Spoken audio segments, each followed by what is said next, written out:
Hello అందరికీ నమస్తే. అందరు ఎలా ఉన్నారు? ఈరోజు ముఖ్యంగా మనం ఈ వీడియోలో తెలంగాణ డిఎస్సి 2024 జూలై 22 జరిగిన మార్నింగ్ షిఫ్ట్ 1 పేపర్ అయితే ఈరోజు ఎక్స్ప్లెనేషన్ చూద్దాం పూర్తిగా. దీంట్లో ముఖ్యంగా పర్స్పెక్టివ్ ఇన్ ఎడ్యుకేషన్ పిఐఈ, దాంతోపాటు జీకే కరెంట్ అఫైర్స్, అదేవిధంగా తెలుగు అండ్ ఈవీఎస్ మొత్తం ఒకసారి బయోసైన్స్, దాంతోపాటుగా సోషల్ స్టడీస్ వచ్చిన మొత్తం ప్రీవియస్ పేపర్లో వచ్చిన ప్రతిదీ మనం ఈ వీడియోలో నేర్చుకుందాం. ముఖ్యంగా ఎవరైతే ముందుగా మన వీడియోని కొత్తగా చూస్తున్నారో, మన ఛానల్ని ఫాలో అవుతున్నారో వారందరూ మన సురేష్ జువాల్ యూట్యూబ్ ఛానల్ అయితే లైక్ చేయండి, షేర్ చేయండి, సబ్స్క్రైబ్ చేయడం మాత్రం మర్చిపోకండి. ఈ వీడియోని ఎక్కడ స్కిప్ చేయకండి, ఎందుకంటే మనకి రాబోయే రోజుల్లో డిఎస్సి అనేది 2027లో ఉండడం జరుగుతుంది. కాబట్టి డిఎస్సికి సన్నద్ధమవుతున్న, ఎడ్జిటికి ప్రిపేర్ అవుతున్న వారందరూ ఈ వీడియోలో జీకే కరెంట్ అఫైర్స్, అదేవిధంగా మనకి పిఐఈ, వాటితో పాటు మిగతా అన్ని సబ్జెక్టులు ఈ వీడియోలో నేర్చుకోవడం జరుగుతుంది.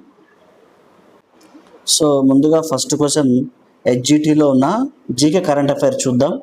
జీకే కరెంట్ అఫైర్ నుంచి మనకు టోటల్గా 20 క్వశ్చన్స్ అయితే, నెంబర్ ఆఫ్ క్వశ్చన్స్ 20 ఉంటాయి. Number of questions to be attempted అంటే 20 అటెంప్ట్ చేయాలి. మనకి ఒక క్వశ్చన్కి వచ్చేసి హాఫ్ మార్క్ ఉంటుంది కాబట్టి టోటల్గా 20 హాఫ్స్ ఆర్ 10 మార్క్స్ అయితే అలాట్ చేయడం జరిగింది. దీంట్లో ముఖ్యంగా arrange the following categories of wind of whose speed is measured on the Beaufort scale in the ascending order, అంటే తక్కువ నుంచి ఎక్కువకు అమర్చమన్నారు. ఇక్కడ బ్యూఫోర్డ్ స్కేల్ పై ముఖ్యంగా మనం ఏం చూస్తామంటే ఇక్కడ ముఖ్యంగా గాలుల యొక్క వేగాన్ని కొలవడం జరుగుతుంది. దీన్ని కొలవడంలో గాలుల వర్గాలు ఆరోహణ క్రమంలో అంటే తక్కువ నుంచి ఎక్కువకు అమర్చమన్నారు. ఇక్కడ ముఖ్యంగా మనం చూసుకుంటే ఇక్కడ గేల్ అని, హరికేన్స్ అని, స్టార్మ్ అని, అదేవిధంగా స్ట్రాంగ్ బ్రేజ్ అని ఇచ్చారు. ముఖ్యంగా వీటిలో మనం అసెండింగ్ ఆర్డర్ చూద్దాం. ఇక్కడ స్ట్రాంగ్ బేజ్ అనేది తక్కువ ఆర్డర్గా చెప్పవచ్చు. ఇక్కడ ఇది 1గా తీసుకుంటాం. అదేవిధంగా ఇక్కడ గేల్ అనేది సెకండ్ ఆప్షన్ అవుతుంది. నెక్స్ట్ అదేవిధంగా స్ట్రోమ్ అనేది థర్డ్ ఆప్షన్ అవుతుంది. హరికేన్స్ అనేది 4 ఆప్షన్స్ అవుతాయి. ఇక్కడ మనం ముఖ్యంగా చూసుకుంటే డి, ఏ, అదేవిధంగా నెక్స్ట్ సి, బి, ఈ ఆర్డర్ ఎక్కడైతే ఉందో మనకి అది రైట్ ఆన్సర్ అవుతుంది. సో ఇక్కడ తక్కువ ఆర్డర్ వచ్చేసి ముందుగా స్ట్రాంగ్ బ్రేజ్, అదేవిధంగా గేల్, హరికేన్స్ అనేవి లాస్ట్లో వస్తుంది. ఇక స్ట్రోమ్ అనేది థర్డ్ ఆప్షన్ అవుతుంది. సో ఇక్కడైతే డిఏసిబి అనేది ఎక్కడ ఉంటుందో అది మనకి రైట్ ఆన్సర్ అవుతుంది. ఒకసారి చూడండి, ఒకసారి రైట్ ఆన్సర్ చూద్దాం. డిఏసిబి. సో ఇది ఆప్షన్ 3 అనేది రైట్ ఆన్సర్ అవుతుంది. సో ఆప్షన్ 3 అనేది రైట్ ఆన్సర్. అదేవిధంగా ఇక్కడ what is the minimum age required for the becoming the member of Rajya Sabha సభ్యుడు అవ్వడానికి అవసరమైన కనీస వయస్సు ఎంత అంటున్నారు. ఇక్కడ రాజ్యసభ సభ్యుడిగా మనకి ఎన్నికవ్వడానికి కనీస వయస్సు రాజ్యసభ సభ్యుడికి 30 సంవత్సరాలు అనేది ఉండాలి. సో ఈ 30 సంవత్సరాలు అనేది ఆర్టికల్ 84 నుంచి తీసుకోవడం జరిగింది. సో ఇక్కడ చూసుకుంటే ఆర్టికల్ 84. సో దీని ఆధారంగా కనీస వయస్సు 30 సంవత్సరాలుగా ఉండాలి. సో ఆప్షన్ 2 అనేది రైట్ ఆన్సర్ అవుతుంది.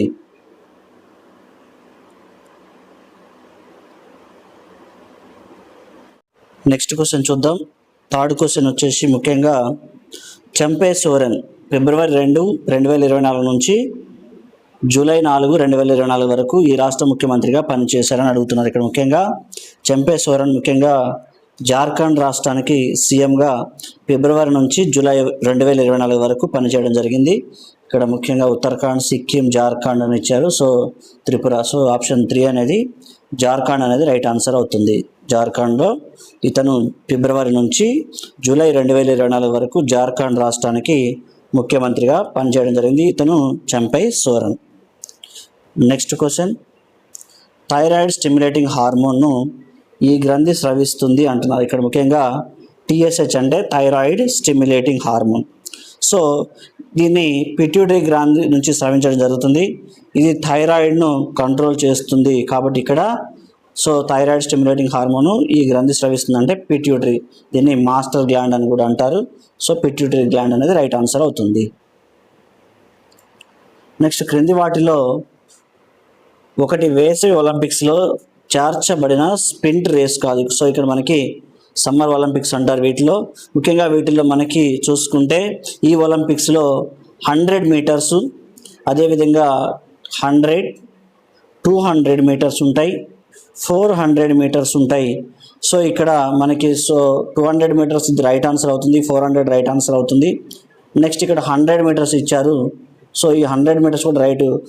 ఈ ఒలింపిక్స్లో 300 మీటర్స్ అనేవి ఇవి స్ప్రింట్లో ఉండవు కాబట్టి so 100 metres right answer, 200 right answer, 400 స్ప్రింట్లు ఉంటాయి కానీ 300 మీటర్స్ స్ప్రింట్ అనేది ఉండదు. కాబట్టి మనకి రాంగ్ ఆన్సర్ అడిగారు కాబట్టి ఆప్షన్ 4 అనేది రాంగ్ ఆన్సర్గా తీసుకోవచ్చు. So option 4. నెక్స్ట్, అంతర్జాతీయ మ్యాచ్ల్లో అత్యధిక గోల్స్ చేసిన పోర్చుగల్ దేశానికి చెందిన ఫుట్బాల్ ప్లేయర్ ఎవరు అడుగుతున్నారు. ఇక్కడ ముఖ్యంగా మనకి ఇక్కడ 4 పేర్లు ఇవ్వడం జరిగింది. మెస్సీ, నెక్స్ట్ నెమ్మర్, రోమెల్ లుకా, అదేవిధంగా క్రిస్టియానో రొనాల్డో. సో ఇక్కడ అంతర్జాతీయ ఫుట్బాల్స్లో అత్యధిక గోల్స్ చేసిన ఆటగాడు ముఖ్యంగా క్రిస్టియానో రొనాల్డో. సో ఆప్షన్ 1 అనేది రైట్ ఆన్సర్ అవుతుంది. ఇతను పోర్చుగల్ దేశానికి చెందిన football player. Next, Bharat Olympic సంఘం స్థాపించబడిన సంవత్సరం ఎప్పుడు అని అడుగుతున్నాను. ముఖ్యంగా ఇక్కడ చూసుకుంటే భారత్ ఒలింపిక్ సంఘం అనేది 1927లో స్థాపించబడింది. ఇది Indian Olympic association is created in 1927. So option 4 అనేది రైట్ ఆన్సర్ అవుతుంది. నెక్స్ట్, 19వ నామ్ సమ్మిట్ జనవరి 2024లో ఈ దేశ అధ్యక్షతన జరిగిందని ఇచ్చారు. ఇక్కడ ముఖ్యంగా 19వ నామ్ సదస్సు అనేది యుగాండాలో జరిగింది. ఇవి 2024 ఎక్కడ జరిగిందంటే Uganda. So the NAM summit and January 2024 held in Uganda. So యుగాండాలో జరగడం జరిగింది 2024లో. సో నెక్స్ట్ క్వశ్చన్ చూద్దాం. యునైటెడ్ నేషన్ జెండాలో ఏకకేంద్ర వృత్తాల సంఖ్య ఎంత అన్నారు. ఇక్కడ ముఖ్యంగా the number of concentric circles in UN flag. So ఇక్కడ మనకి చూసుకుంటే యునైటెడ్ నేషన్లో మనకి ఇక్కడ వృత్తాలు అనేది ఉండడం జరుగుతుంది. ఈ వృత్తాలు ఎన్ని ఉంటాయని అడుగుతున్నారు. ముఖ్యంగా మనం చూసుకుంటే ఇక్కడ సర్కిల్స్ మొత్తం టోటల్గా 5 సర్కిల్స్ అనేది ఉండడం జరుగుతుంది. కాబట్టి సో ఇక్కడ ద యునైటెడ్ నేషన్ జెండాలో ప్రపంచపటం చుట్టూ మొత్తం 5 కేంద్రీకృత వృత్తాలు అనేది ఉండడం జరుగుతుంది. సో ఆప్షన్ 1 అనేది రైట్ ఆన్సర్. చెక్షు అనేది ఈ డిపార్ట్మెంట్ అభివృద్ధి చేసిన డిజిటల్ ప్లాట్ఫామ్. సో ఇక్కడ చెక్షు అనేది సైబర్ నేరాలు, అదేవిధంగా మోసపూరిత కాల్స్ రిపోర్ట్ చేయడానికి ఇది చెక్షు అనే ప్లాట్ఫామ్ అనేది తీసుకురావడం జరిగింది. ఇది టెలికమ్యూనికేషన్గా చెప్పుకోవచ్చు. సో ఇది ముఖ్యంగా ఎక్కడైతే సైబర్ నేరాలు కానీ అదేవిధంగా మోసపూరిత కాల్స్ రిపోర్ట్ చేయడం కోసం ఈ చెక్స్ ప్లాట్ఫామ్ అనేది టెలికమ్యూనికేషన్ తీసుకురావడం జరిగింది. సో ఆప్షన్ 2 అనేది రైట్ ఆన్సర్ అవుతుంది.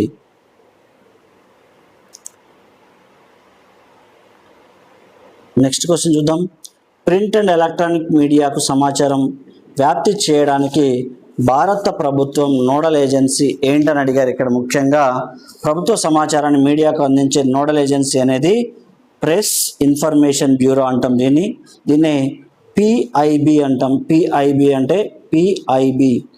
So PIB stands for press information bureau. ఇది ప్రింట్ అండ్ ఎలక్ట్రానిక్ మీడియాకు సమాచారం వ్యాప్తి చేయడానికి భారత్ నోడల్ ఏజెన్సీ. సో చూద్దాం ఒకసారి. So press information bureau. So option 4 అనేది రైట్ ఆన్సర్ అవుతుంది. స్మారక చిహ్నాల మరియు ఉన్న ప్రదేశానికి సంబంధించి సరికాని జతను గుర్తించమన్నారు. ఇక్కడ ముఖ్యంగా చూసుకుంటే ఇక్కడ హుమాయూన్ సమాధి ఢిల్లీలోనే ఉంది. సో ఇది రైట్ ఆన్సర్ అవుతుంది. లోథాల్ అన్నారు ఇక్కడ. సో ఇక్కడ చూసుకుంటే ముఖ్యంగా the basilica of Bom Jesus, ఇది Pondicherry. So Bom Jesus basilica అనేది గోవాలో ఉంది, పుదుచ్చేరిలో కాదు. సో ఇక్కడ చూద్దాం ఒకసారి. లోథాల్ ఇచ్చారు ఇక్కడ. అదేవిధంగా బామ్ జీసస్ బెసిలికా పుదుచ్చేరి అన్నారు. ఇది పుదుచ్చేరి కాదు, ఎక్కడుందంటే పాండిచ్చేరిలో ఉంది. సో ఇది పుదుచ్చేరి. సో ఇది రాంగ్ ఆన్సర్ అవుతుంది. నెక్స్ట్ శాంతి స్తూపం మధ్యప్రదేశ్. ఇవన్నీ రైట్ ఆన్సర్స్ అవుతాయి. ఆప్షన్ 3 అనేది ఒకటే రాంగ్ ఆన్సర్. బిస్మిల్లా ఖాన్ ఈ సంగీత విద్వాంసానికి ప్రసిద్ధి చెందిన వ్యక్తి. సో ఈయన ముఖ్యంగా మనకి బిస్మిల్లా ఖాన్ సంగీత వాద్యంలో ప్రసిద్ధి చెందినవాడు. అంటే ఇక్కడ ముఖ్యంగా ఇతను షెహనాయి విద్వాంసుడుగా చెప్పుకోవచ్చు. ఇతను బిస్మిల్లా ఖాన్ ఫేమస్. ఎందులో ఫేమస్ అంటే షెహనాయి కళాకారుడు ఇతను విద్వాంసంలో. సో ఆప్షన్ 3 అనేది రైట్ ఆన్సర్ అవుతుంది. నెక్స్ట్ ఢిల్లీలో ఇండియన్ అగ్రికల్చర్ రీసెర్చ్ ఇన్స్టిట్యూట్ అభివృద్ధి చేసింది. దీన్ని PUSA 2090 దీనిలో ఒక రకం అంట. ఇక్కడ ముఖ్యంగా చూసుకుంటే ఢిల్లీలో అభివృద్ధి చేసిన ఇది కొత్త వరి రకంగా చెప్పవచ్చు.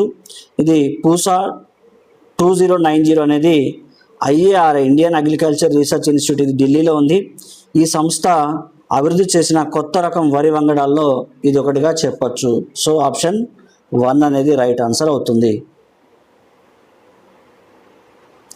నెక్స్ట్ క్వశ్చన్, క్రింది వాటిలో అతి తక్కువ రేఖ కలిగిన రాష్ట్రం ఏంటి అన్నారు. ఇక్కడ ముఖ్యంగా చూసుకుంటే మనకి పశ్చిమ బెంగాల్ అనేది తీరం అనేది అతి చిన్నదిగా చెప్పవచ్చు. కాబట్టి ఇక్కడ the state which smallest Coast line, ఇది ముఖ్యంగా చూసుకుంటే 158 కిలోమీటర్లు మాత్రమే ఉంటుంది. 158 కిలోమీటర్స్ ఉంటుంది. అతి తక్కువ తీరరేఖ కలిగిన రాష్ట్రం వెస్ట్ బెంగాల్, పశ్చిమ బెంగాల్గా చెప్పవచ్చు. నెక్స్ట్ క్రింది వాటిలో ఒకటి యాంటీబయాటిక్ కాదు అన్నారు. ఇక్కడ ముఖ్యంగా చూసుకుంటే యాంటీబయాటిక్లో చూసుకుంటే ముఖ్యంగా అజిత్రోమైసిన్ యాంటీబయాటిక్ అంటాం, అమాక్సలిన్, నెక్స్ట్ సెఫాలెక్సిన్. సో ఇవి 3 మనకి యాంటీబయాటిక్స్కి రైట్ ఆన్సర్ అవుతాయి. కాంది ఏంటి అన్నారు. ఇక్కడ డైక్లోఫినాక్ అనేది మనకి యాంటీబయాటిక్ కాదు. ఇది డైక్లోఫినాక్ అనేది ఓన్లీ పెయిన్ కిల్లర్గా వాడతారు దీన్ని. మిగతావన్నీ అమాక్సిలిన్ కానీ, నెక్స్ట్ సెఫాక్సిన్ కానీ, అజిత్రోమైసిన్ ఇవన్నీ యాంటీబయాటిక్స్కి ఉదాహరణ. సో డైక్లోఫినాక్ అనేది ఇవి పెయిన్ కిల్లర్గా వాడతారు. జనవరి ఫిబ్రవరి 2024 భారతదేశం మరియు ఈ దేశ మధ్య వార్షిక ఉమ్మడి సైనిక వ్యాయామం అనేది ఖంజర్ అన్నారు. సో ఈ 2 వారాల పాటు జరిగింది. ఇది ఎక్కడ జరిగిందని అడిగారు. ఇక్కడ ముఖ్యంగా మనం చూసుకుంటే ఖంజర్ 2024 జనవరి ఫిబ్రవరి భారత్ మరియు కిర్గిస్తాన్ మధ్య జరిగింది. సో ఇది ఆప్షన్ 1 అనేది రైట్ ఆన్సర్ అవుతుంది.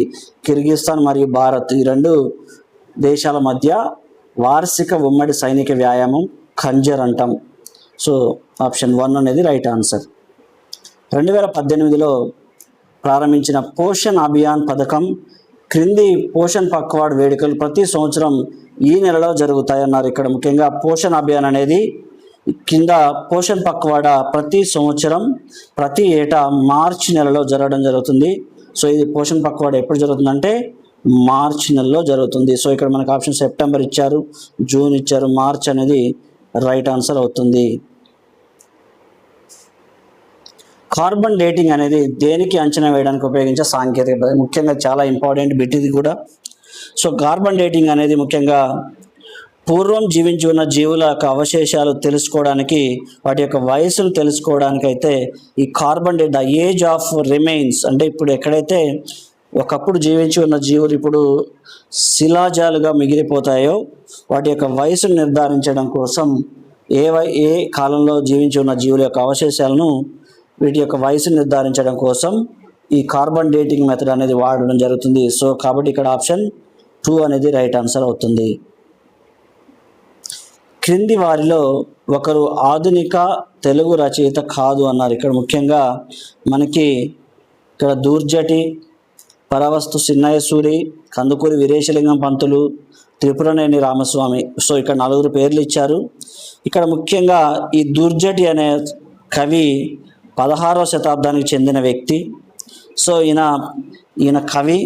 మిగతా 3 చిన్నయ్యసూరి కానీ, కందుకూరి వీరేశలింగం పంతులు కానీ, త్రిపురనేని రామస్వామి, వీరు 3 ఆధునిక కవులుగా చెప్పవచ్చు. వీళ్ళు 3తో పాటు ఇతను దుర్జటి అనేది ఆధునిక కవి కాదు, ఈయన 16వ శతాబ్దానికి చెందిన కవిగా చెప్పవచ్చు. సో నెక్స్ట్ తెలుగు కంటెంట్ ఒకసారి చూద్దాం. తెలుగులో కూడా ఎలా ఇచ్చారనేది చూద్దాం ఒకసారి. ఫస్ట్ క్వశ్చన్ తెలుగులో అక్షక్రీడ అనగానేంటి? అక్షక్రీడ అంటే ఏంటి? ముఖ్యంగా అక్షక్రీడ అనేది అక్షాలు అంటే పాచికలు, అక్షర క్రీడ అదేవిధంగా పాచికలతో ఆడే ఆట అంటాం దీన్ని. ముఖ్యంగా ఇక్కడ చిర్రగోనె, ఓమన గుంటలు, చదరంగం అనే 4 ఆప్షన్లు ఇవ్వడం జరిగింది. సో అక్షక్రీడ అంటే ఏంటంటే అక్షాలు అంటే పాచికలు. సో పాచికలతో ఆడే ఆటను అక్షక్రీడ అంటాం. సో కాబట్టి ఇక్కడ ఆప్షన్ 4 అనేది రైట్ ఆన్సర్ అవుతుంది.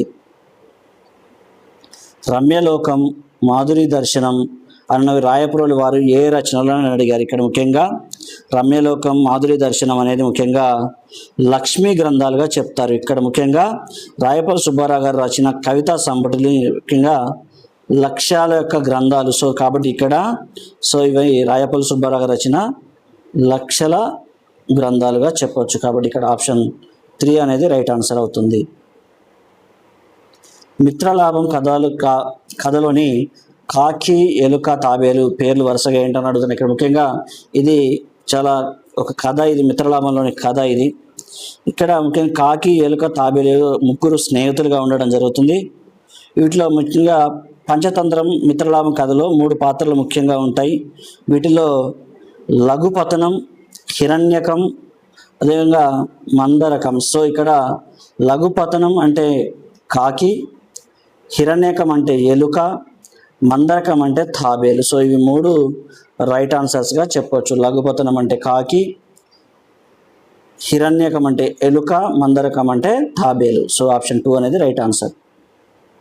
పిన్ కోడ్లోని 3 అంకెలు దేనిని సూచిస్తాయి అంటున్నారు. ఇక్కడ పిన్ కోడ్లోని మొత్తం 6 అంకెలు ఉంటాయి.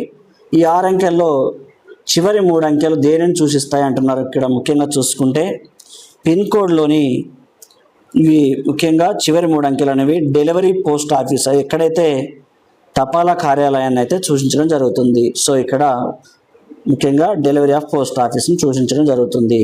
సో ఆప్షన్ 4 అనేది రైట్ ఆన్సర్. జమ్మి చెట్టు మీద ఆయుధాలు పెట్టిన వారు ఎవరని అడుగుతున్నారు. ఇక్కడ ముఖ్యంగా జమ్మి చెట్టు మీద ఆయుధాలు పెట్టింది పాండవులు. అజ్ఞాతవాసం చివరిలో పాండవులు ఆయుధాలను జమ్మి చెట్టుపై దాచడం జరిగింది. కాబట్టి ఇక్కడ జమ్మి చెట్టుపై ఆయుధాలు దాచిన వారు ఎవరంటే పాండవులు. సో ఆప్షన్ 4 అనేది రైట్ ఆన్సర్ అవుతుంది. సాలార్జంగ్ మ్యూజియం టిప్పు సుల్తాన్ బహుకరించిన కుర్చీలు, టీపాయిలు ఉన్నాయి. ఈ టీ కప్పు ఎవరు బహిష్కరించారని అడుగుతున్నా ఇక్కడ. సో ఇక్కడ ముఖ్యంగా చూసుకుంటే ఫ్రాన్స్ రాజైన లూయిస్ 16. సో ఇతను ఇక్కడ లూయిస్ 16 అనేవారు ఫ్రెంచ్ విప్లవానికి ముందు లూయిస్ 16 కాలంలో విలాస వస్తువులు ఎక్కువగా తయారయ్యాయి. ఇక్కడ ముఖ్యంగా లూయిస్ 16 అనేవారు ఇవి బహుకరించడం అనేది జరిగింది. కాబట్టి ఇక్కడ ఆప్షన్ 3 అనేది రైట్ ఆన్సర్ అవుతుంది. నెక్స్ట్, కందకుర్తిలో గోదావరితో పాటు ప్రవహించే నదులు ఏంటని అడుగుతుంది. ఇక్కడ ముఖ్యంగా చూసుకుంటే కందకుర్తిలో గోదావరితో పాటు మనకి ముఖ్యంగా మంజీరా, అదేవిధంగా హరిదా. సో ఇక్కడ ముఖ్యంగా గోదావరి ఉపనదులు హరిదా, మంజీరా అనేవి కందుకూరు దగ్గర కలుస్తాయి. సో ఇక్కడ కందుకూరు దగ్గర కలవడం జరుగుతుంది. కాబట్టి ఇక్కడ ఈ గోదావరి ఉపనదులు హరిదా, అదేవిధంగా మంజీరా. సో ఆప్షన్ 2 అనేది రైట్ ఆన్సర్ అవుతుంది. నెక్స్ట్ క్వశ్చన్, పల్లె అందాలు పాఠం ఈ ప్రక్రియకు చెందిందని అడుగుతున్నారు. ఈ పల్లె అందాలు అనే పాఠ్యం అనేది ముఖ్యంగా కరుణశ్రీ రాసిన కావ్య భాగం, ముఖ్యంగా కావ్య భాగం నుంచి రచించబడింది. ఇవి కవిత కాదు, కథానిక కాదు, గేయం కాదు. పల్లె అందాలు అనేది కావ్యం. నెక్స్ట్, లేఖ పాఠం ఇతివృత్తం ఏంటని అడుగుతున్నారు. ముఖ్యంగా లేఖ పాఠం ఇతివృత్తం ఏంటంటే చరిత్ర మరియు సంస్కృతి. ఇక్కడ గురిజాడ రాసిన లేఖలో చారిత్రాత్మకతో పాటు సాంస్కృతిక విషయాలు కూడా ఉంటాయి. కాబట్టి లేఖలో ముఖ్యంగా చరిత్ర, సంస్కృతి అనేది ఉంటుంది. కాబట్టి ఇక్కడ ఆప్షన్ 2 అనేది లేఖ యొక్క ఇతివృత్తంగా చెప్పొచ్చు. మాతలకు మాత సకల సంపత్కమేత అన్నది ఎవరని అడుగుతున్నారు. ఇక్కడ ముఖ్యంగా మాతలకు మాత సకల సంపత్సమేత అనేది ముఖ్యంగా గుర్రం జాషువా. సో గుర్రం జాషువా గబ్బిలం కావ్యంలో ఈ పంక్తి అనేది ఉండడం జరుగుతుంది. సో ఆప్షన్ 1 అనేది రైట్ ఆన్సర్ అవుతుంది. వీరబ్రహ్మేంద్ర స్వామి చరిత్ర పుస్తకం రాసింది ఎవరని అడుగుతున్నారు. ఇక్కడ ముఖ్యంగా వీరబ్రహ్మేంద్ర స్వామి చరిత్ర కావ్యం రాసింది ముఖ్యంగా సురోజు బాలనరసింహాచారి. సో ఇతను వీరబ్రహ్మేంద్ర స్వామి చరిత్ర పుస్తకం అయితే రాయడం జరిగింది. కాబట్టి ఇక్కడ ఆప్షన్ 2 అనేది రైట్ ఆన్సర్ అవుతుంది.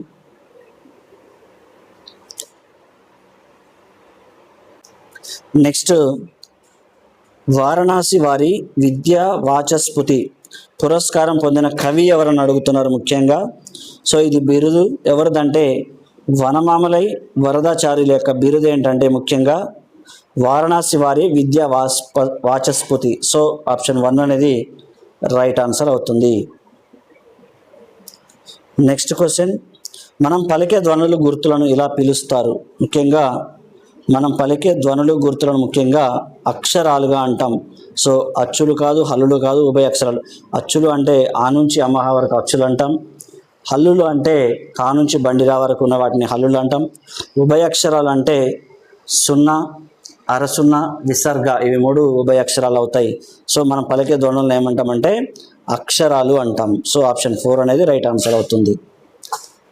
మండూకం పదానికి పర్యాయ పదం ఏంటని అడుగుతున్నారు ఇక్కడ. ముఖ్యంగా మండూకం అనే పదానికి పర్యాయ పదాల్లో బేకం, దుర్భరం, కప్ప. సో ఇవి మండూకం అని చెప్పొచ్చు. మండూకానికి పర్యాయ పదాలుగా సో చెప్పుకునే మండూకం, దుర్భరం, కప్ప. సో ఇవి మనకి దీని యొక్క పర్యాయ పదాలు, మండూకానికి పర్యాయ పదాలుగా చెప్పొచ్చు. నెక్స్ట్, హరిత్తు అనగానేమి? హరిత్తు అంటే ముఖ్యంగా సింహం లేదా విష్ణువు. సో హరిత్తు అంటే అర్థం ఏంటంటే సింహం కానీ లేదంటే విష్ణువు కానీ హరిత్తు అనే అర్థంగా చెప్పుకోవచ్చు. ఆప్షన్ 1 అనేది రైట్ ఆన్సర్. దశ దిశలు ఏ సమాసం అని అడుగుతున్నారు. దశ దిశలు అంటే 10 దిశలుగా చెప్పొచ్చు. సంఖ్య అనే పేరుతో వచ్చింది కాబట్టి ఇక్కడ సంఖ్య అనేది ఇక్కడ 2 దశ అంటే సంఖ్య 10, ఇక్కడ దిశలు అంటే ఇక్కడ అర్థం నామంగా చెప్పుకోవచ్చు. కాబట్టి ఇక్కడ దశ దిశలు అనేది ద్విగు సమాసంగా చెప్తాం. కాబట్టి ఇక్కడ ఆప్షన్ 2 అనేది రైట్ ఆన్సర్ అవుతుంది. ఇత్తు అనగా అర్థం ఏంటంటే ఇత్తు అంటే ఇకారం. ముఖ్యంగా ఇక్కడ ఇకారం ఈ అనే అక్షరం వ్యాకరణంలో అచ్చులకు వచ్చి చేరడం జరుగుతుంది. కాబట్టి ఇక్కడ ఇత్తు అంటే ఇక్కడ మనం ఇకారాన్ని చెప్పుకోవచ్చు. కాబట్టి ఇక్కడ ఆప్షన్ 1 అనేది రైట్ ఆన్సర్ అవుతుంది. క్రింది వాటిలో జాతీయాన్ని గుర్తించమన్నారు. ఇక్కడ జాతీయాన్ని గుర్తించాలంటే ఇక్కడ ముఖ్యంగా పిచ్చోడిని పిల్లను వెక్కిరించినట్లు, గుడ్డొచ్చి పిల్లను ఎక్కిరించినట్లు, తిన్నింట వాసాలు లెక్క పెట్టడం, కాకి పిల్ల కాకి ముద్దు, పప్పులో కాలేసాడు. ఏదైతే చిన్నగా ఉందో ఇట్లా ఇచ్చిన వాటిల్లో అన్నిటిలో చిన్నగా ఉందో ఏదంటే దాన్ని పప్పులో కాలేసాడు. సో ఇక్కడ దీన్ని ఏమంటామంటే మనం జాతీయంగా చెప్పొచ్చు. ఓకే, సో ఆప్షన్ 4 అనేది రైట్ ఆన్సర్ అవుతుంది. దీంతో మనకి తెలుగు అదేవిధంగా జీకే కరెంట్ అఫైర్స్ అయితే కంప్లీట్ చేసినాం. మనం ఈ వీడియోని అయితే ఎక్కడ స్కిప్ చేయకండి, చివరి వరకు అయితే చూడండి. అదేవిధంగా మన ఛానల్ అయితే సబ్స్క్రైబ్ చేయడం మాత్రం మర్చిపోకండి. అదేవిధంగా సైన్స్ కంటెంట్ అయితే చూద్దాం. వీటిలో ముఖ్యంగా ఫస్ట్ క్వశ్చన్, కింది వాటిలో ఏది ఒక వస్తువు ఆవరించబడిన ప్రదేశం యొక్క కొలత ఏంటన్నారు. ఇక్కడ ముఖ్యంగా శరీరాన్ని ఆక్రమించే స్థలం = ఘనపరిమాణం, ఏరియా అంటాం, = 2D, the length by width = 1D అవుతుంది. సో ఇక్కడ ముఖ్యంగా వస్తువు ఆవరించే ప్రదేశాన్ని యొక్క కొలతను వాల్యూమ్ ఘనపరిమాణంలో కొలచడం జరుగుతుంది. కాబట్టి ఇక్కడ ఆప్షన్ 1 అనేది రైట్ ఆన్సర్ అవుతుంది. దీన్ని ఎలా కొలుస్తారంటే శరీరం ఆక్రమించే స్థలము = ఘనపరిమాణం, ఘనపరిమాణాన్ని వీతో చూస్తారు, వాల్యూమ్. సో కాబట్టి ఇక్కడ ఆప్షన్ 1 అనేది రైట్ ఆన్సర్ అవుతుంది. వ్యర్థ జలాల శుద్ధి యొక్క జీవన ప్రక్రియలో సూక్ష్మజీవులను వృద్ధి చేయడానికి మరియు వ్యర్థ పదార్థాలు వేగంగా విచ్ఛిన్నం చేయడానికి జీవులకు సహాయపడే ప్రక్రియను గుర్తించమన్నారు. ఇక్కడ ముఖ్యంగా సో దీన్ని the process of fastest growth organisms in the waste water treatment. So దీన్ని ఏమంటామంటే ఏరేషన్ అంటాం. ఏరేషన్లో గాలి ఇవ్వడం వల్ల బ్యాక్టీరియా అనేది వేగంగా వ్యర్థాలు కుళ్ళింపజేస్తుంది. కాబట్టి ఇక్కడ ఏరేషన్ అనేది రైట్ ఆన్సర్ అవుతుంది. నెక్స్ట్ క్వశ్చన్, ఇక్కడ స్టేట్మెంట్స్ ఇచ్చారు. ఇక్కడ ముఖ్యంగా స్టేట్మెంట్ 1, వస్తువుతో పోల్చినప్పుడు సమతల దర్పణాలు ప్రతిబింబం మన కంటి వద్ద తక్కువ కోణం చేయడం వల్ల అది వస్తువు కన్నా చిన్నగా కనిపిస్తుంది అన్నారు. స్టేట్మెంట్ 2, సమతల దర్పణంలో ఏర్పడే ప్రతిబింబం నిజమైనది, నిటారుగా ఉంటుంది మరియు వస్తువు ఘనపరిమాణం సమానంగా ఉంటుంది. సో ఇక్కడ 2 స్టేట్మెంట్స్ ఇచ్చారు. కాబట్టి ఇక్కడ స్టేట్మెంట్ 1 అనేది ట్రూ అవుతుంది, స్టేట్మెంట్ 2 అనేది ఫాల్స్ అవుతుంది. దూరం వల్ల చిన్నగా కనిపిస్తుంది అనేది నిజం. ప్లేస్ మిర్రర్లో ప్రతిబింబం అనేది వర్చువల్ కాబట్టి రియల్ కాదు, కాబట్టి ఇది అబద్ధం అవుతుంది. కాబట్టి ఇక్కడ స్టేట్మెంట్ 1 అనేది ట్రూ అవుతుంది, స్టేట్మెంట్ 2 అనేది ఫాల్స్ అవుతుంది. కాబట్టి ఇక్కడ option 1 is the right answer అవుతుంది. నెక్స్ట్, క్రింది వాటిలో జతపరచండి. సో ఇక్కడ జతపరచమని అడిగారు.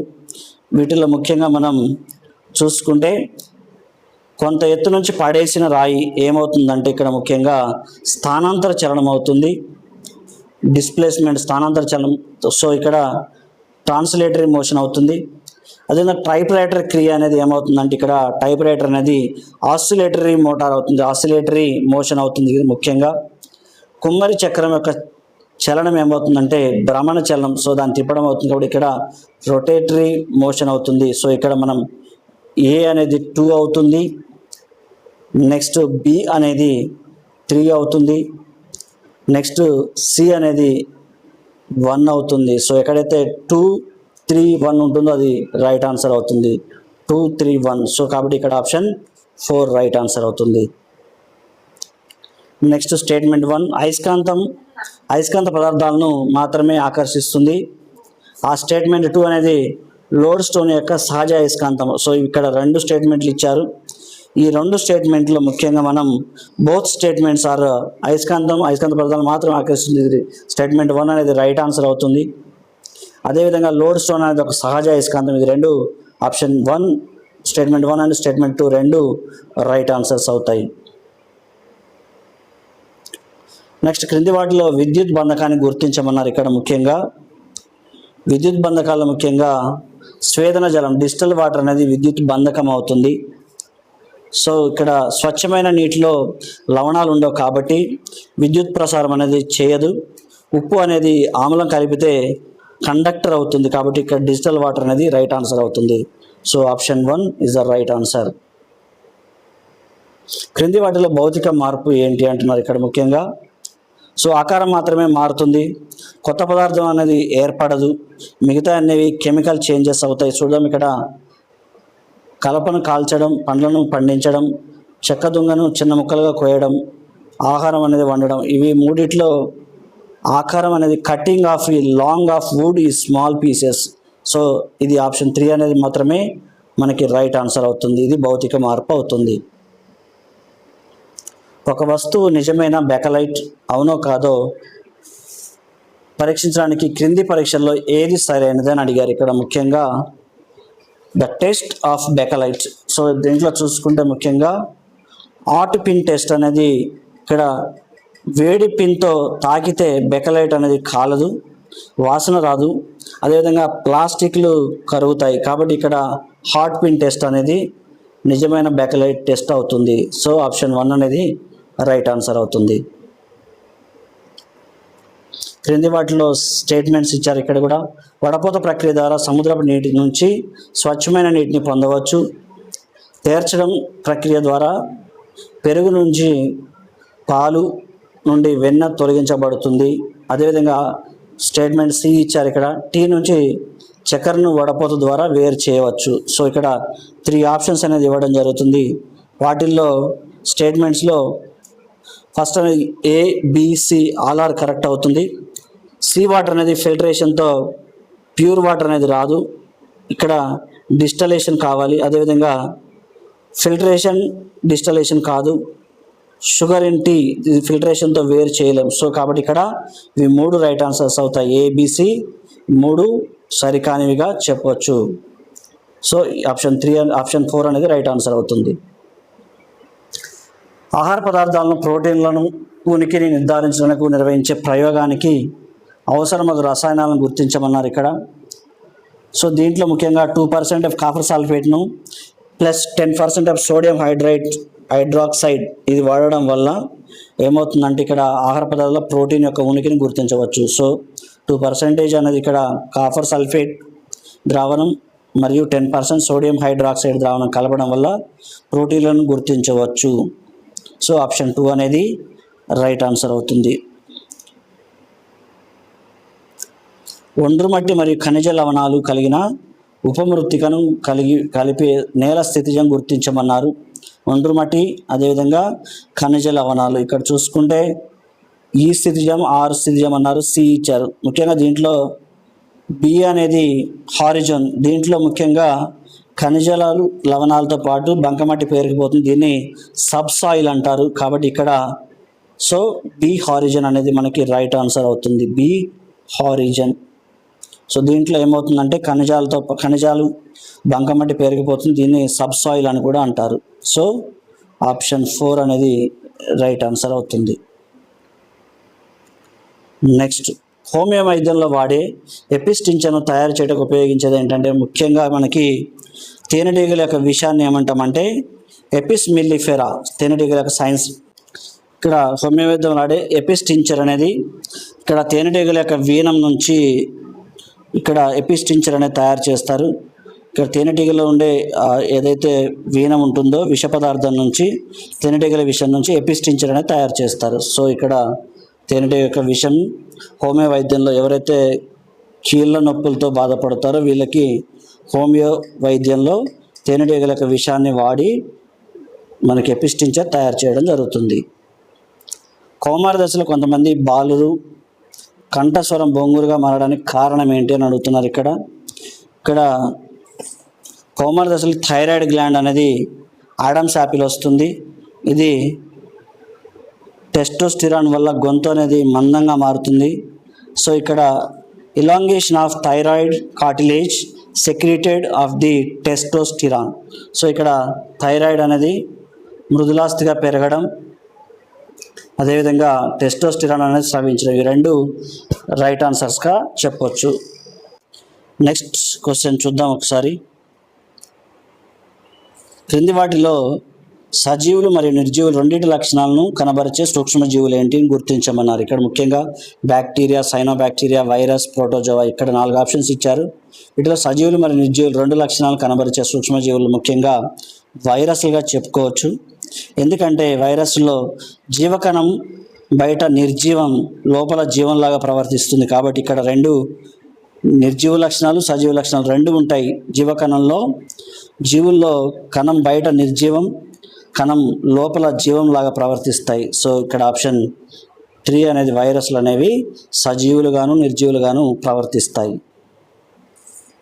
క్రింది వాటిలో మొక్కల వ్యాధులు మరియు వ్యాధి జనక జీవులు సంబంధించి సరైన జతను గుర్తించమన్నారు. ఇక్కడ ముఖ్యంగా వ్యాధి టొబాకో మొజాయిక్ డిసీజ్ అనేది ఇక్కడ సిట్రస్ కాంకర్, వరిలో కాటుక తెగులు, అదేవిధంగా పొగాకు మొజాయిక్ వైరస్, చెరుకు ఎర్రకులు తెగులు ప్రోటోజోవా అన్నారు. సో ఇక్కడ సరైన జతను సిట్రస్ కాంకర్ అన్నారు. ఇక్కడ ఇది రాంగ్ ఆన్సర్ అవుతుంది. సో శిలీంధ్రం కాదు ఇక్కడ. నెక్స్ట్ బ్యాక్టీరియా, వైరస్, ఇక్కడ వైర్లో కాటుక తెగులు బ్యాక్టీరియా కాదు. అదేవిధంగా పొగాకు మొజాయిక్ వైరస్, సో ఇక్కడ ఇది రైట్ ఆన్సర్ అవుతుంది. కాబట్టి ఆప్షన్ 3 అనేది రైట్ ఆన్సర్. చెరుకు ఎర్రకులు తెగులు ప్రోటోజోవన్స్ అన్నారు, కాదు, ఇది ఇక్కడ శిలీంధ్రం అవుతుంది. నెక్స్ట్, క్రింది వాటిలో మొక్కలు యొక్క కాండం మరియు వేర్లు పొడవుగా పెరగడంలో తోడ్పడే కణజాలాన్ని గుర్తించమన్నారు. సో ఇక్కడ మొక్క చివర ఉండే ఈ కణజాలం పొడవుగా పెరుగుదల కారణమవుతుంది. దీన్ని ఎపికల్ మెరిస్టమ్ అంటారు. ఇక్కడ ఎపికల్ మెరిస్టమ్, దీన్ని అగ్ర విభాజ్య కణజాలం అంటారు. దీనివల్ల కాండము మరియు వేర్లు అనేవి పొడవుగా పెరగడంలో తోడ్పడే కణజాలం ఏంటంటే ఎపికల్ మెరిస్టమ్, అగ్ర విభాజ్య కణజాలం. సో ఆప్షన్ 1 అనేది రైట్ ఆన్సర్ అవుతుంది. నత్రీకరణకు సంబంధించిన సరైన క్రమాన్ని గుర్తించమన్నారు. ఇక్కడ ఫస్ట్ అమోనియా అనేది నైట్రేట్స్ గాను మరియు నైట్రైట్స్ గాను మారుతుంది. ఇవి నత్రీకరణకు సంబంధించి. ఇక్కడ నైట్రైట్స్ బ్యాక్టీరియా, అమోనియా మందు, అదేవిధంగా నైట్రేట్స్ త్వరగా నైట్రేట్గా మారుతుంది. కాబట్టి ఇక్కడ అమోనియా, నైట్రేట్స్, నైట్రైట్స్. సో ఇక్కడ ఆప్షన్ 1 అనేది రైట్ ఆన్సర్ అవుతుంది. ఎడారి జీవుల అనుకూలనకు సంబంధించి సరికాని వాక్యాన్ని గుర్తించమన్నారు. ఇక్కడ ఎడారి జీవుల్లో ముఖ్యంగా కంగారు ఎలుక జీవితకాలం అంతా నీరు తాగకుండా జీవిస్తుంది, ఇది రైట్ ఆన్సర్ అవుతుంది. ఎడారి ఎలుక నీళ్ళు తాగకుండా ఉంటాయి. అదేవిధంగా ఫెన్నెక్స్ పాక్స్ అధిక వేడిని చెవుల ద్వారా కోల్పోతుంది, ఇది రైట్ ఆన్సర్ అవుతుంది. శాండ్ గ్లౌజ్ కాళ్ళకు గాలిలో పైకెత్తి నడుస్తుంది, సో ఇది రాంగ్ ఆన్సర్ అవుతుంది. సో కాబట్టి ఇక్కడ ఆప్షన్ 2 అనేది రైట్ ఆన్సర్. గోల్డెన్ మోల్ చాలా అరుదుగా నేల లోపల నుంచి బయటకు వస్తుంది, ఇది రైట్ ఆన్సర్ అవుతుంది. నెక్స్ట్ సోషల్ కంటెంట్ చూద్దాం. నెక్స్ట్ సోషల్ కంటెంట్లో ఫస్ట్ క్వశ్చన్, రవి బెంగళూరు నుంచి ఈటానగర్ వెళ్ళాలనుకుంటున్నాడు. ఇప్పుడు అతను ఈటానగర్ చేరుకోవడానికి ఈ దిశలో ప్రయాణించాలి. ఇక్కడ ముఖ్యంగా మనం అప్పుడు మ్యాప్ పాయింటింగ్ తీసుకోవాలి. ఇండియా మ్యాప్లో ఈ ఇండియా మ్యాప్లో ఈటానగర్ అనేది అరుణాచల్ ప్రదేశ్లో ఉంది. బెంగళూరు నుంచి ఈశాన్య దిశలో వెళ్ళాలి. అతను ఏ దిశలో వెళ్ళాలంటే ఇక్కడ రవి ఎటు వెళ్ళాలంటే ఈటానగర్ అనేది అరుణాచల్ ప్రదేశ్లో ఉంది. బెంగళూరు నుంచి ఈశాన్య దిశలో వెళ్ళాల్సి ఉంటుంది. సో ఇక్కడ మనకి ఈశాన్యం వైపు నార్త్ ఈస్ట్ వెళ్ళాల్సి ఉంటుంది. కాబట్టి ఇక్కడ ఆప్షన్ 3 అనేది రైట్ ఆన్సర్ అవుతుంది. సాత్మల పర్వత శ్రేణులు తెలంగాణలో ఈ జిల్లాలో ఉన్నాయన్నారు. ఇక్కడ సాత్మల శ్రేణులు ముఖ్యంగా ఆదిలాబాద్ జిల్లాలో ఉండడం జరిగింది. సో ఆప్షన్ 1 రైట్ ఆన్సర్ అవుతుంది.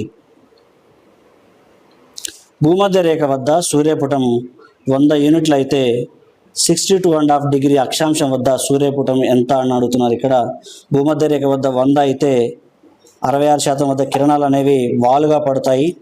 సుమారుగా 50% మాత్రమే వస్తుంది. కాబట్టి ఇక్కడ 3.50 యూనిట్స్గా రైట్ ఆన్సర్ అవుతుంది. చూద్దాం ఒకసారి.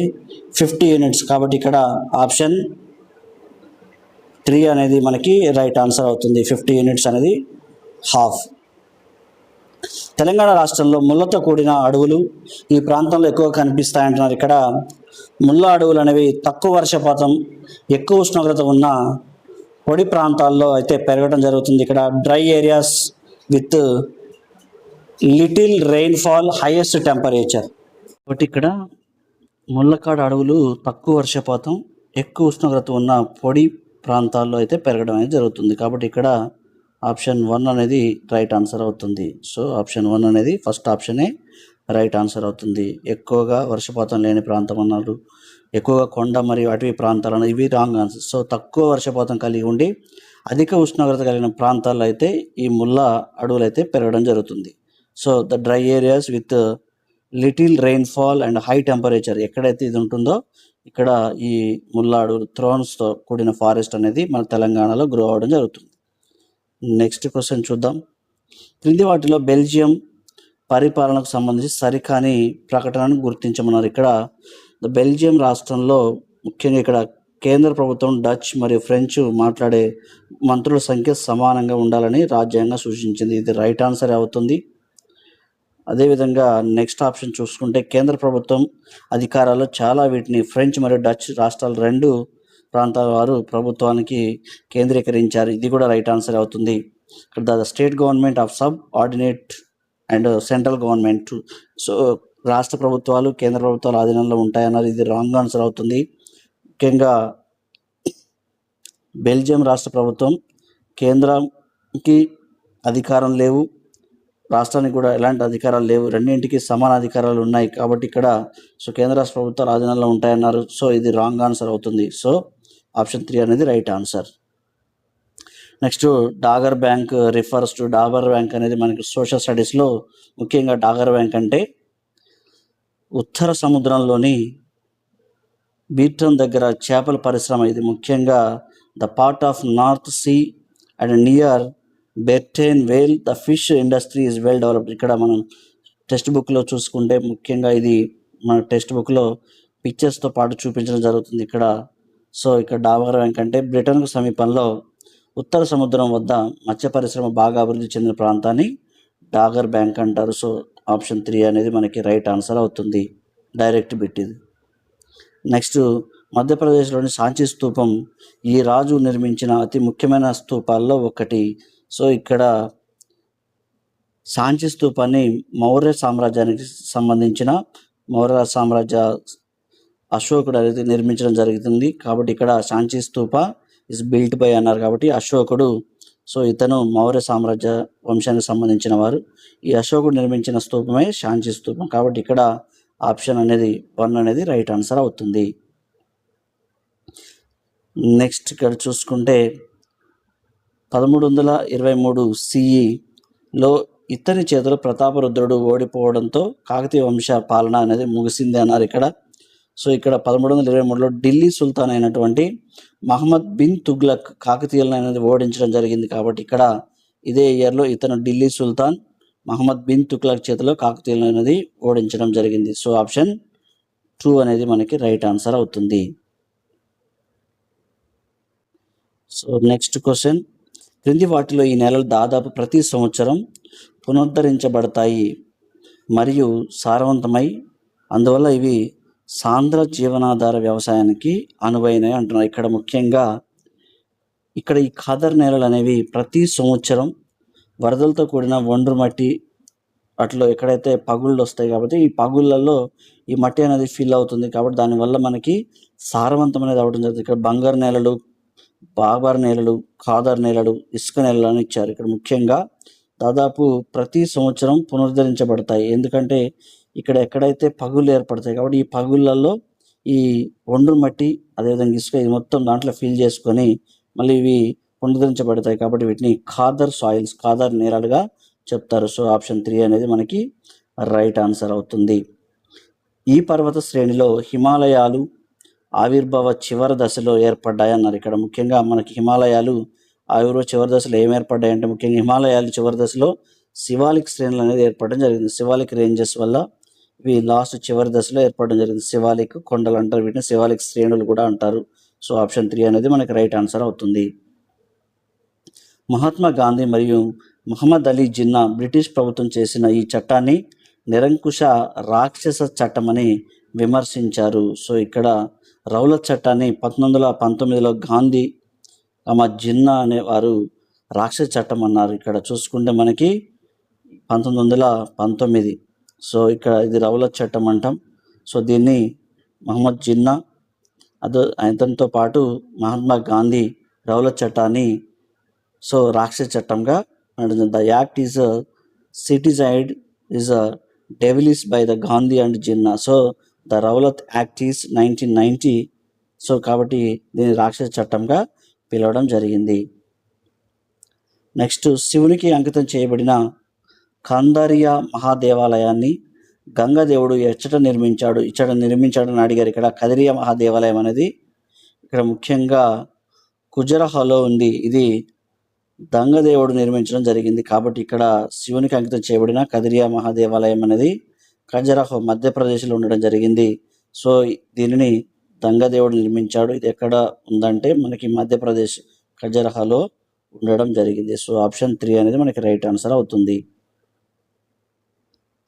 నెక్స్ట్, భారతదేశంలో సహజ పరిసరాలు, అడవులు, సరస్సులు, నదులు మరియు వన్య మృగాలను పరిశీలించి అభివృద్ధి పరచడం అనేది ఏంటి అంటుంది. ఇక్కడ మనకి ముఖ్యంగా చూసుకుంటే ఇవి 2 directive principles of state policies, next fundamental duties of citizens. ఇవి ఇక్కడ ఏమవుతుందంటే ఇక్కడ మనకి డైరెక్ట్ ఆదేశ సూత్రాలతో పాటు ఇంకొకటి కూడా రైట్ ఆన్సర్ అవుతుంది. ఇక్కడ చూసుకుంటే మనం పౌరుని ప్రాథమిక బాధ్యత, the fundamental duty of citizen. So ఇక్కడ ఇవి 2 రైట్ ఆన్సర్స్ అవుతాయి కాబట్టి ఇక్కడ ఎవరైతే ఈ 2 ఆప్షన్స్ పెడతారో అవి 2 రైట్ ఆన్సర్స్ కింద చెప్పడం జరుగుతుంది. నెక్స్ట్, క్రింది వాటిలో తెలంగాణ గ్రామ పంచాయతీ యొక్క విధి కానిది ఏంటన్నారు. ఇక్కడ జీపీ యొక్క విధి కానిది అడిగారు ఇక్కడ. సో ఇక్కడ 4 ఆప్షన్స్. గ్రామంలో రహదారులు నిర్మించాలి, ఇది రైట్ ఆన్సరే. మరుగుదొడ్లు, కాలువలు నిర్మించాలి, నిర్వహణ, ఇది రైట్ ఆన్సర్. చిన్న నీటి పారుదల నిర్వహణ, ఇవి మొత్తం గ్రామ పంచాయతీ చూసుకోవాలి. బలహీన వర్గాలకు గృహ వసతి కల్పించాలి, the provision of housing of weaker section. So ఇది రాంగ్ ఆన్సర్ అవుతుంది. ఆప్షన్ 4 అనేది గ్రామ పంచాయతీ సరికానిది కావచ్చు. బలహీన వర్గాలకు ఇల్లు కట్టించడం అనేది గ్రామ పంచాయతీ పని కాదు, ఇది ప్రభుత్వం యొక్క పథకం. సో కాబట్టి ఇది ఆప్షన్ 4 అనేది మనకి గ్రామ పంచాయతీ యొక్క విధి కానిది. ఆప్షన్ 4 అనేది మనకి ఇచ్చిన వాటిలో రైట్ ఆన్సర్ అవుతుంది. స్థానిక స్వపరిపాలన స్థాపనకు వీరు ప్రధానమంత్రిగా ఉన్న కాలంలో భారత రాజ్యాంగంలోని 73వ సవరణ ఆమోదించింది. సో ఇక్కడ చూసుకుంటే ఎవరి కాలంలో అని అడిగారు. ఇక్కడ 73వ సవరణ అనేది ముఖ్యంగా 1992లో అంటే పివి నరసింహారావు గారు ప్రధానిగా ఉన్నప్పుడు అనేది ఈ అమెండ్మెంట్ యాక్ట్ అనేది 73వ సవరణ ఆమోదించడం జరిగింది. So Rajiv Gandhi, Vishwanath Pratap Singh, PV Narasimha Rao, so Atal Bihari Vajpayee. ఇక్కడ ముఖ్యంగా ఎవరి కాలంలో అంటే పివి నరసింహారావు గారి కాలంలో. ఎప్పుడు అంటే 1992. సో ఇది ఒకటి గుర్తుపెట్టుకోవాలి. నెక్స్ట్, క్రింది వాటిలో సరికాని జతని గుర్తించమన్నారు. సో ఇక్కడ ఆప్షన్స్ అనేది ఇవ్వడం జరిగింది. సో ఇక్కడ సరికానిది ఏంటి అన్నారు. జ్యోతిరావు పూలే గులాంగిరి, సో గగన్ మిత్ర మండలి, జగన్ మిత్ర మండలి. సో ఇది ఆది హిందువులు, నారాయణ గురు, ఒకే దేవుడు, ఒకే జాతి, ఒకే మతం అని చెప్పడం జరిగింది. ఇవి 3 రైట్ ఆన్సర్సే. సో సరికానిది ఏంటంటున్నారు ఇక్కడ. అంబేద్కర్, డాక్టర్ బిఆర్ అంబేద్కర్, ఆది హిందూ జాతీయోన్నతి సభ అన్నారు. సో ఇక్కడ ముఖ్యంగా ఆది హిందూ సంఘానికి సంబంధం గాంధీ గారి ఇవి ముఖ్యంగా అంబేద్కర్కి ఎలాంటి సంబంధం లేదు. మిగతా 3 సరైనవి కాబట్టి ఇక్కడ సో ఆప్షన్ 4 అనేది మనకి సరికానిది. సో ఇది రైట్ ఆన్సర్ అవుతుంది. రోమన్ల కాలంలో ప్రామాణికంగా ఉండిన ద్రవ్యం ఏంటి అన్నారు. ఇక్కడ రోమన్ కాలంలో ముఖ్యంగా మనకి బెసాంట్. సో ఇక్కడ బెసాంట్ అనేది బంగారు నాణెం ప్రామాణికంగా ఉపయోగించారు. ఇక్కడ బిసాంత్. సో ఇక్కడ ముఖ్యంగా చూసుకుంటే బిసాంత్ అనేది రోమన్ కాలంలో వాళ్ళు వాడిన డబ్బుని ద్రవ్యంగా చెప్పవచ్చు, బిసాంత్. అమరకోశంను రచించిన అమరసింహ ఇతని ఆస్థానంలో ఉండేవాడని అడిగారు. ఇక్కడ అమరకోశంను అమరసింహుడు రచించడం జరిగింది. ఇతను గుప్తుల కాలంలో నవరత్నాల్లో ఒకరు కాబట్టి ఇతను చంద్రగుప్త విక్రమాదిత్య దగ్గర సో ఇక్కడ ఇతను ఆస్థానంలో ఉండేవాడు. చంద్రగుప్త విక్రమాదిత్య యొక్క ఆస్థానంలో నవరత్నాల్లో 9 మంది కవులలో ఒకరు ఎవరంటే ఇక్కడ అమరసింహుడు గుప్తుల కాలంలో చంద్రగుప్త విక్రమాదిత్య. సో ఆప్షన్ 1 అనేది మనకి రైట్ ఆన్సర్ అవుతుంది.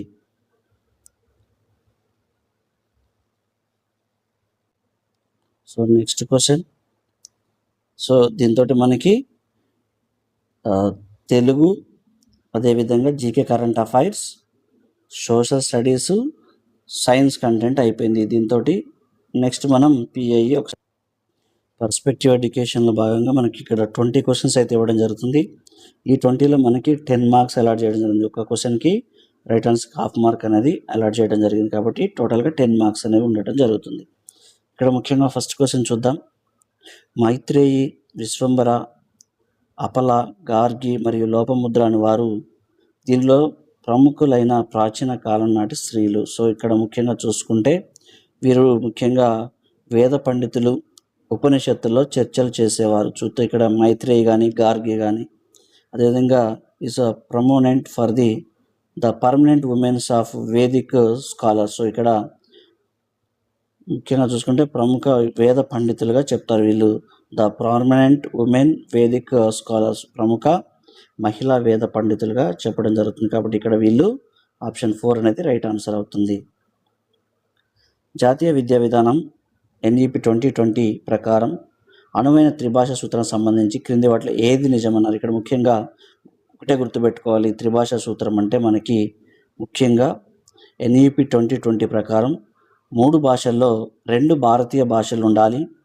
అదేవిధంగా 3వ భాష ఏదైనా కావచ్చు, అది ఫారిన్ లాంగ్వేజ్ అయినా కావచ్చు. కాబట్టి ఇక్కడ 2 భారతీయ భాషలు, అదేవిధంగా ఒకటి ఇంటర్నేషనల్ లాంగ్వేజ్, ఒకటి నేషనల్ లాంగ్వేజ్ 2 ఉండాలి, ఇంటర్నేషనల్ లాంగ్వేజ్ అనేది 1 ఉండాలి. సో ఇక్కడ 3 భాషలో 2 భారతదేశానికి చెందింది ఉండాలి, 1 మాత్రం అంతర్జాతీయ భాషగా ఉండాలి. సో ఇది ఆప్షన్ 3 అనేది మనకి రైట్ ఆన్సర్ అవుతుంది.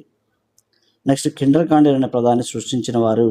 సో కిండర్ గార్డెన్ అనేది ఫ్రెడరిక్ ఫ్రోబెల్ అనే సైంటిస్ట్, ఇతను విద్యావేత్త. ఇక్కడ కిండర్ గార్డెన్ సో దీన్ని స్థాపించడం జరిగింది. ఇతను ముఖ్యంగా జర్మన్ విద్యావేత్త. అదేవిధంగా ఇతను 1837లో మొదటి కిండర్ గార్డెన్ స్థాపించడం జరిగింది. కాబట్టి Friedrich Froebel kindergarten was coined by. Next question. ఉచిత మరియు నిర్బంధ విద్య కోసం పిల్లల విద్యా హక్కు చట్టం 2009 ప్రకారం పాఠశాల నిర్వహణ కమిటీలు ఏర్పాటు చేయనవసరం లేని పాఠశాలలు ఏంటన్నారు. ఇక్కడ ముఖ్యంగా 2009 RT యాక్ట్ ప్రకారం ప్రైవేట్ అన్ఎయిడెడ్ స్కూల్స్కు SMC ఏర్పాటు చేయనవసరం లేదు. సో ప్రైవేట్ స్కూల్స్కి, అదేవిధంగా అన్ఎయిడెడ్ స్కూల్స్కి, ముఖ్యంగా రాష్ట్ర ప్రభుత్వ పాఠశాలకు ఉండాలి SMC, కేంద్ర ప్రభుత్వ పాఠశాలకు ఉండాలి, ప్రభుత్వ ఎయిడెడ్ పాఠశాలకు కూడా ఉండాలి. కానీ ఇక్కడ ప్రైవేట్ అన్ఎయిడెడ్ పాఠశాలకి SMCలు అనేవి ఏర్పాటు చేయవలసిన అవసరం లేదు. సో ఆప్షన్ 4 అనేది మనకి రైట్ ఆన్సర్ అవుతుంది. సాధారణంగా ఈ దశ ముగిసేసరికి అబ్బాయిలు గరిష్ట ఎత్తుకు చేరుకుంటారు. ముఖ్యంగా మనం చూసుకుంటే ఇక్కడ అబ్బాయిలు అయితే 16 నుంచి 18 సంవత్సరాలు, ఇక్కడ 16 నుండి 18 సంవత్సరాల వయసు వచ్చే వరకు కౌమార దశ అంటాం. ఈ దశ చివరికి గరిష్ట ఎత్తుకు చేరుకుంటారు. సో ఇక్కడ కౌమార దశ, అడాలసెన్స్. Next question. మొదట్లో ఒక పిల్లవాడు పురుషులందరినీ నాన్న అని, స్త్రీలందరినీ అమ్మ అని పిలుస్తూ, ఆ తర్వాత తన తండ్రి మరియు తల్లికి మాత్రమే ఈ పదాలను ఉపయోగించడం ఈ వికాస సూత్రాన్ని సూచిస్తుంది. ఇక్కడ ముఖ్యంగా మొదట అందరినీ ఒకే పేరు, తర్వాత నిర్దిష్ట వ్యక్తిత్వం వాడడం, ఇది అభివృద్ధి సూత్రం అవుతుంది. సో ఇక్కడ ఏమవుతుందంటే జనరల్ నుంచి, సాధారణ నుంచి నిర్దిష్టానికి అనేది వారి యొక్క వికాసం అనేది పెరగడం జరుగుతుంది. సో ఇక్కడ జనరల్ టు స్పెసిఫిక్, సాధారణం నుంచి అంటే సరళ పదాల నుంచి సంక్లిష్టానికి చేరుతుంది. కాబట్టి ఇక్కడ జనరల్ టు స్పెసిఫిక్ అవుతుంది. నెక్స్ట్, ఎరిక్సన్ ప్రకారం ఈ వయసులో వికాస సంక్షోభాన్ని పరిష్కరించడం ద్వారా పిల్లల్లో శ్రమశీలత అనే భావం అభివృద్ధి చెందుతుంది.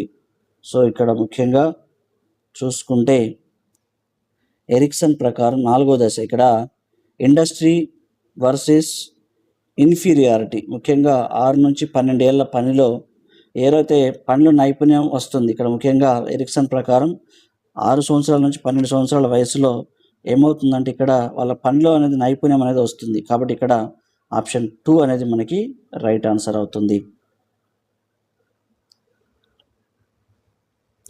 ఎబ్బింగ్ హౌస్ ప్రకారం అభ్యసించినప్పటి నుంచి 24 గంటల వరకు మరియు అభ్యసించిన 24 గంటల తర్వాత ఎలా జరుగుతుంది, విస్మృతి రేట్ ఎలా ఉంటుందంటే ఫస్ట్ స్టార్టింగ్లో మనం నేర్చుకున్నది అది మర్చిపోయేది ఎంత విస్మృతి రేట్ అంటుంది. ఇక్కడ 24 గంటల్లో ఫస్ట్ ఏమవుతుందంటే నేర్చుకున్నది అనేది ఫస్ట్ ఎక్కువగా మర్చిపోవడం జరుగుతుంది. అంటే తర్వాత దీని యొక్క రేషియో ఒక 2 రోజులు, ఒక రోజు తర్వాత ఏమవుతుందంటే తగ్గుతూ పోతుంది. దీని యొక్క విస్మృతి రేట్, మర్చిపోయే రేట్ ఏమవుతుంది, ఫస్ట్లో ఎక్కువగా ఉంటుంది, మోర్ టు లెస్ అంటే ఎక్కువ నుంచి తక్కువగా అనేది రావడం జరుగుతుంది. సో ఆప్షన్ 2 అనేది రైట్ ఆన్సర్. మొదట ఇక్కడ ఏమవుతుంది, నేర్చుకునే 20 గంటల్లో మరుపు అనేది ఎక్కువగా ఉంటుంది, తర్వాత మరుపు రేట్ అనేది తగ్గుతూ ఉంటుంది, ఫర్గెటింగ్ కర్వ్ అనేది తగ్గుతూ పోతుంది.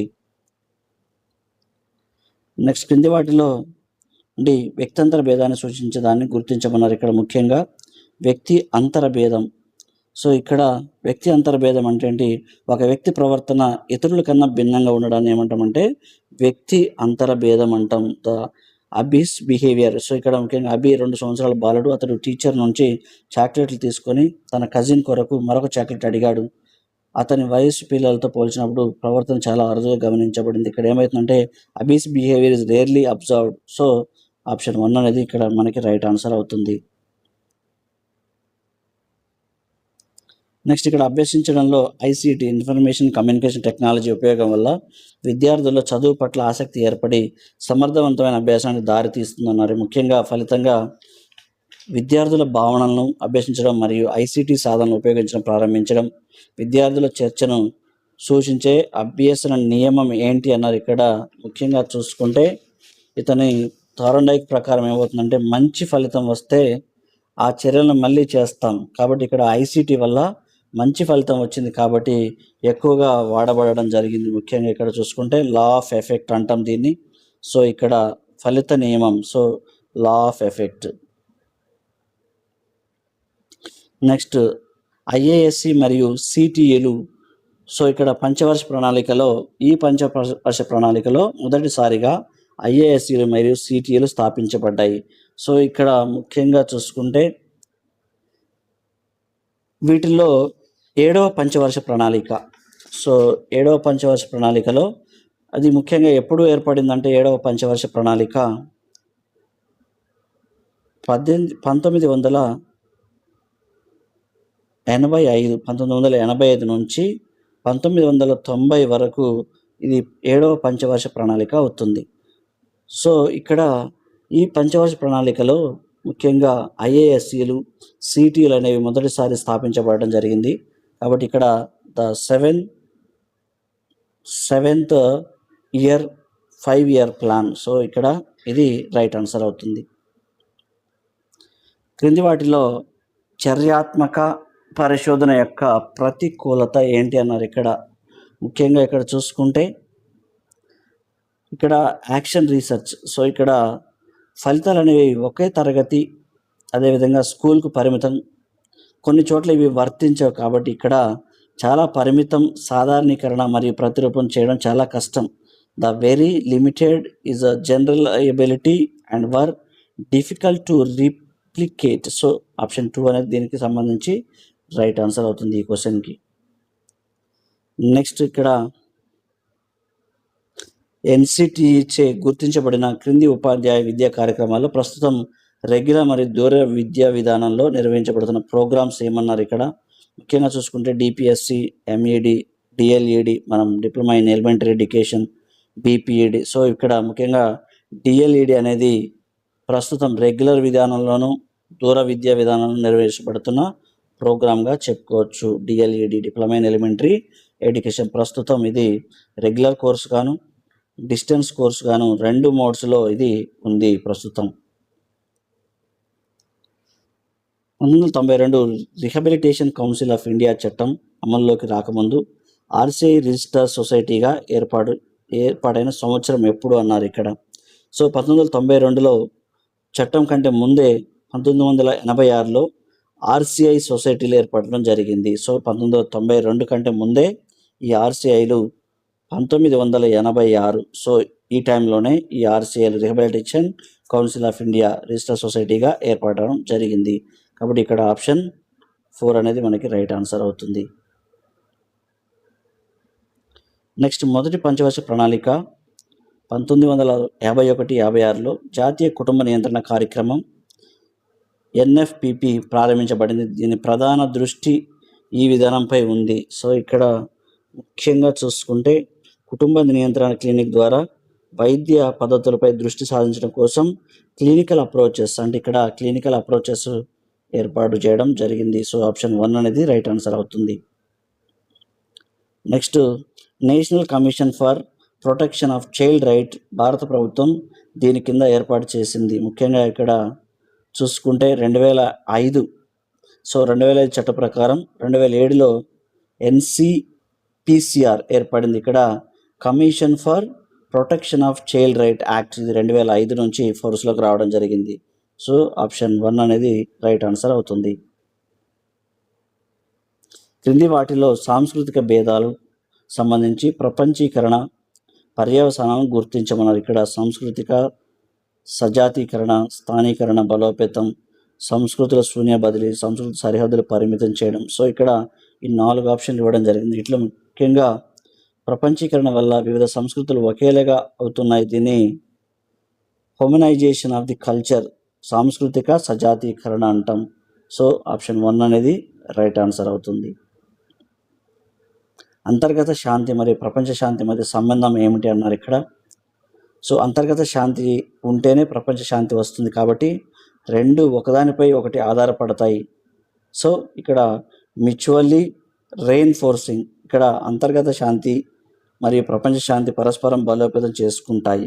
సో ఇక్కడ ఆప్షన్ 2 అనేది మనకి రైట్ ఆన్సర్ అవుతుంది. నెక్స్ట్ క్వశ్చన్ నెంబర్ 39 చూద్దాం. సామాజిక స్వాస్థ్యానికి సంబంధించి క్రింది వాటిలో ఏది సరికాదు అన్నారు ఇక్కడ. ముఖ్యంగా హ్యావింగ్ లో సెల్ఫ్ ఎస్టిమేట్స్ ఏమవుతుందంటే ఇక్కడ సమాజానికి ఆరోగ్యానికి ఎక్కువ ఆత్మగౌరవం, భావోద్వేగ నియంత్రణలో ఉండాలి, హక్కుల అవగాహన కలిగి ఉండాలి, తక్కువ ఆత్మగౌరవం తప్పు. సో కాబట్టి ఇక్కడ తక్కువ ఆత్మగౌరవం కలిగి ఉండడం అనేది ఇక్కడ రైట్ ఆన్సర్ అవుతుంది. హ్యావింగ్ లో సెల్ఫ్ ఎస్టిమేట్స్.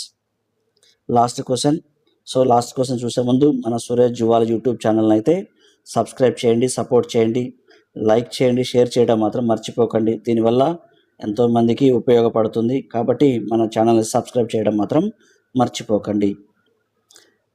నెక్స్ట్ ఇక్కడ సంజ్ఞానాత్మక వాదంలో అభ్యసన ప్రక్రియల దృష్టి దీనిపై ఉంటుంది అన్నారు. ఇక్కడ ముఖ్యంగా